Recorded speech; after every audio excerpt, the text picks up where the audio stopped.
Victor Sinclair, Bohemian, and Double Gordo. Hey everybody, I'm Able and this is Cigar Vlog. So yeah, Double Gordo, that's a 6x70. As you can see, this is a little big. Big enough that it's kind of on the point of ridiculous. As you can see, I get around the cutter limitation by just punching it.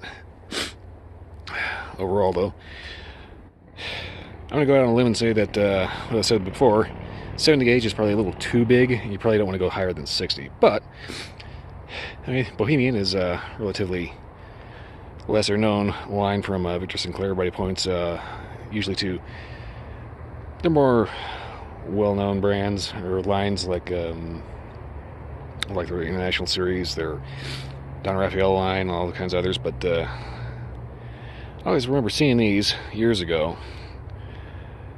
in a more reasonable size, and just wondering, who actually makes those. It wasn't until recently that I actually found out that they were Victor Sinclair because, well, they came in a package with them.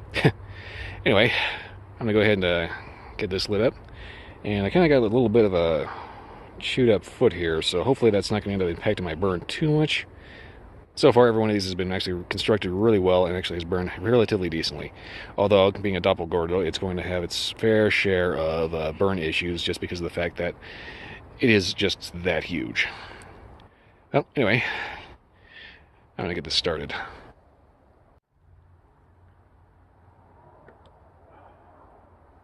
Doppelgordo, more meat than your mouth can handle.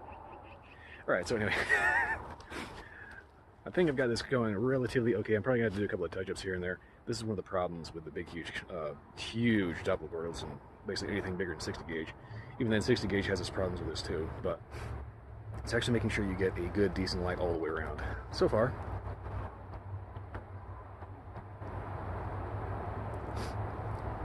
good.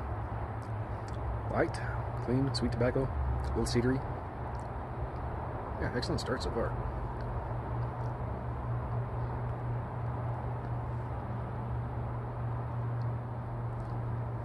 A little earthy. Victor Hill's got, I want to say a slightly cinnamony cedary note, kind of. No, anyway, I think I've got a decent start on it. I'm going to go ahead and keep smoking this down to about an inch and see if the flavors come a little, just kind of wake up a little bit and start becoming more pronounced.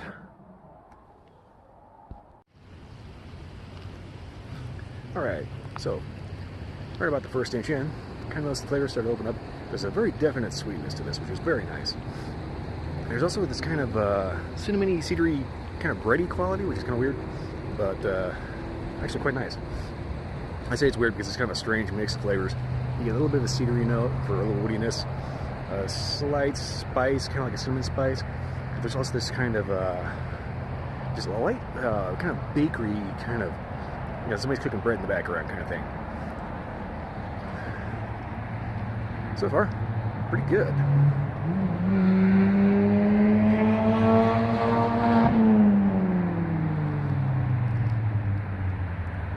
Retrohale has kind of got a little bit of nuttiness, and I want to say almost a fruity quality to it. Definitely one of the more interesting ones out there.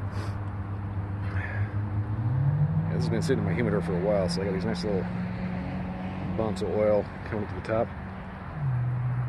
It's probably not too noticeable on the image, but I believe the term for this is a toothy wrapper. Basically, there's these little bumps that you see that are totally fine.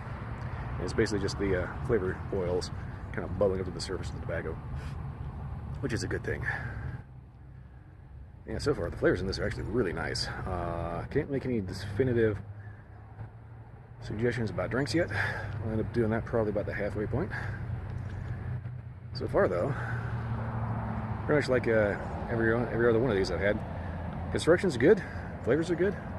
There's a touch of slight bitterness so far, but nothing really off-putting.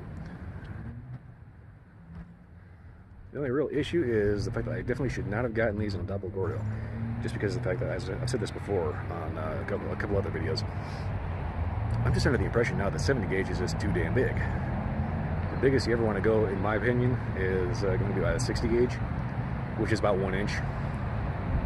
Ideally, you want a little smaller than that, like between 43 to 50 gauge, something that's well, basically not going to break your jaw. Something that's also not going to have a whole lot of filler, because filler typically doesn't have a whole lot of flavor. I pointed this out with a difference of a Punch Rothschild and Punch Rothschild Maduro, that a fair amount of flavor, if not most of it, comes from the wrapper. Just two different wrappers completely changes the flavor of what's basically the same cigar. So ideally, if you want to get the best flavor, you'd want to get something quite a bit narrower than this. That said, I always feel weird smoking things like Coronas, just because they just seem so small. It feels kind of like a glorified cigarette. But that's just me. Anyway, I'm going to go ahead and burn this down about the halfway point and see if anything changes or picks up or alters. So far, though, nice and enjoyable little, figuratively speaking, nice and enjoyable cigar. Ooh, that's interesting. A little bit of aftertaste. That is almost berry-ish. Weird. Anyway, see you back at the halfway point. Alright. Yeah, she just fell off. Nice halfway point. So far, this is definitely making for one of the odder cigars that I've actually smoked. Just because of the fact that the actual flavors, while consistent, are definitely unique. When you first draw, I'm looking for bicyclists, by the way. When you first draw, you get this kind of almost meaty, savory quality to it. Combine that with the retrohale that is very kind of cedary, woody, bready. Makes for a rather interesting start, especially compared to how it finishes, because as you inhale a little bit through your mouth, let the natural oils of the cigar kind of mix with the natural saliva in your mouth, it opens up into a sweet, almost berry-like finish. So much so that, to me, it kind of reminded me of grape jelly, which is weird. Interesting, but kind of weird. So far, when it comes to drink recommendations, I kind of want to recommend maybe a tiki cocktail. Something that complements that would be like just big and fruity and just over the top. Just because of the fact that this is a very strange flavor profile. And I don't mean that in a bad way. I suppose if you wanted to contrast the flavor, you might want to go maybe a Scotch or bourbon or something. Then you can do that with pretty much any cigar. I don't know if I'd necessarily recommend smoking this with a coffee. You always could, and you can drink whatever the hell you like. But overall, this is just such an interesting flavor combo. It's kind of hard to actually describe and make decent recommendations off of it. Well, anyway, this took a while to get here, so I was trying to musing about all kinds of weird shit in my head. All kinds of weird recent events that I'm not going to go into because that's just... Ugh. Point is, make sure you bring something to read or something to watch, because if you don't, you're going to be thinking about a lot. It's just going to take a while to get to this point. Especially if you're smoking relatively slowly, trying to enjoy it.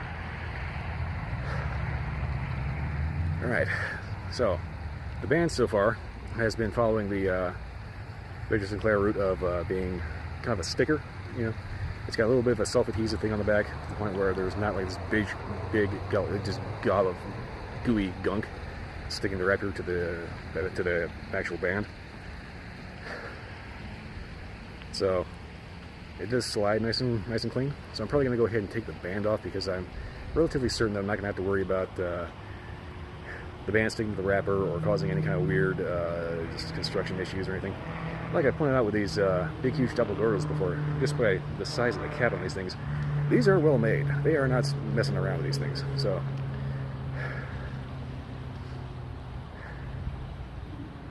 I'm going to go ahead and do an update about where the last update where the band is. We'll see if anything changes.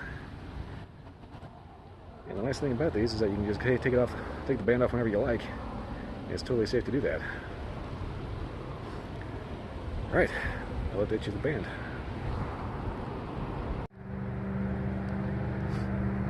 Alright, final update here about it right at the band. So far I've noticed there's been pretty much zero changes in flavors. It's been really consistent all the way through. The only thing that's really changed is the thing that happens to every cigar when she gets towards the nub. Basically all the flavor just starts washing out and you just get hot tobacco. So that happens with every cigar. Overall though, I can say this is definitely one of the more interesting cigars I've smoked in a while.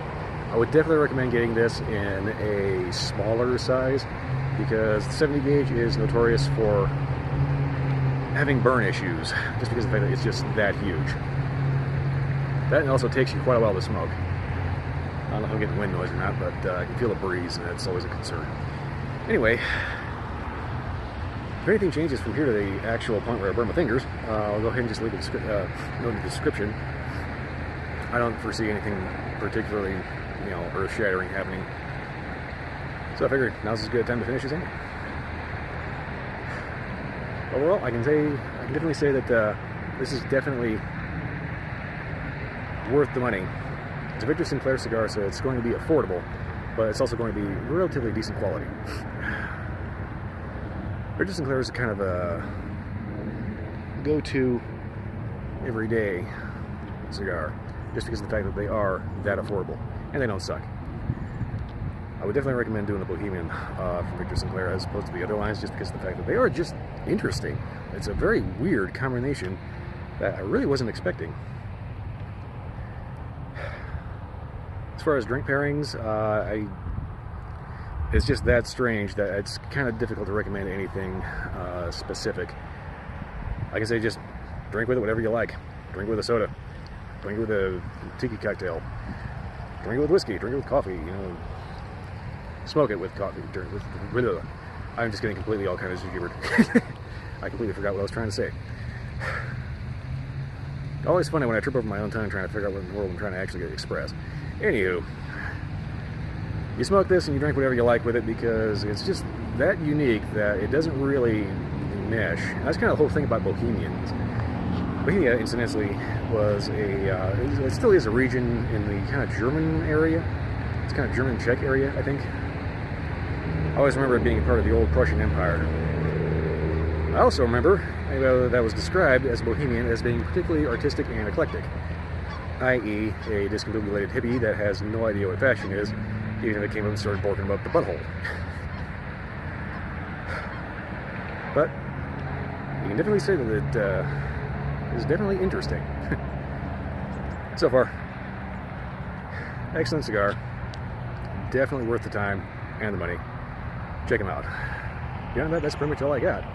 If you like this or any other video, like, subscribe, leave me a comment. Other than that, well, I'm pretty much done. I'll see you next time. I think it went out, yeah? Relight.